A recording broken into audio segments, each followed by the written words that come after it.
혹독한 일본병에 시달리고 있는 일본. 일본인은 모른다. 지금 전 세계가 일본화에 무서워하고 있다는 믿고 싶지 않은 진실. 일본 경제 매거진 현대비즈니스.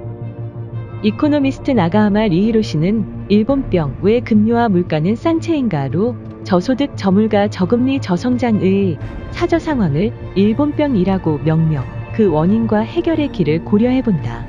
디플레이션이 일본병의 본질이었다.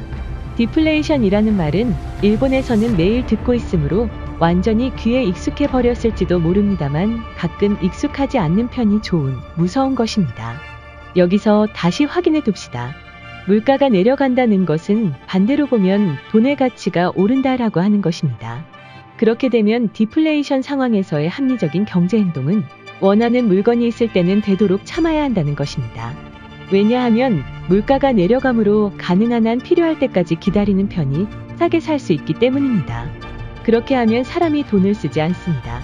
사람이 돈을 사용하지 않기 때문에 물건이나 서비스가 팔리기 어려워집니다. 물건이나 서비스가 팔리기 어려워지면 기업은 가격을 낮추어 경쟁력을 얻으려고 합니다. 일본에서 자주 듣는 가격 파괴가 가장 좋은 예입니다. 하지만 가격 인하에 의해 돈은 줄어들기 때문에 일하는 사람의 급료는 오르기 어려워집니다. 급료가 오르기 어려워지면 사람들은 한층 더 돈을 사용하지 않게 되어 물건이나 서비스가 팔리지 않게 됩니다. 이 악순환이 디플레이션 나선입니다. 당연히 경기는 점점 나빠지고 있습니다. 장래에 대한 불안으로부터 돈을 사용하기보다 모으게 되어 금리도 오르기 어려워집니다. 왜냐하면 금리는 돈의 수급으로 결정되기 때문입니다. 이렇게 되면 물론 경제 성장도 어려워집니다. 이렇게 일본의 사저 현상, 즉 일본병이 만들어졌습니다.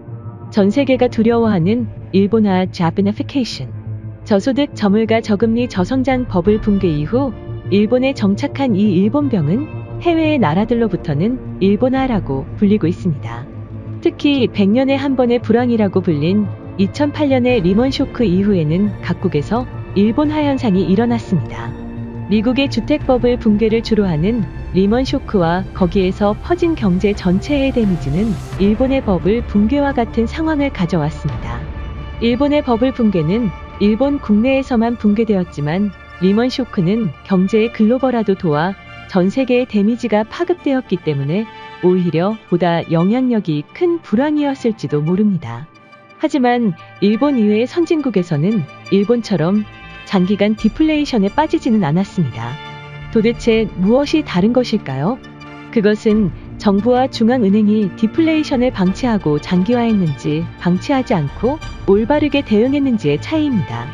해외는 일본의 실패로부터 배웠습니다. 경제 정책의 실패로 디플레이션을 방치하고 일본병에 빠진 일본의 모습을 보고 불황에 대한 대책을 연구했기 때문에 리먼 쇼크 때 신속하고 대담한 경제 정책을 실시하는 것을 할 수 있었습니다. 그 결과 디플레이션을 회피해 일본화를 면하는 것에 성공했습니다. 또 만나요. また会いましょう。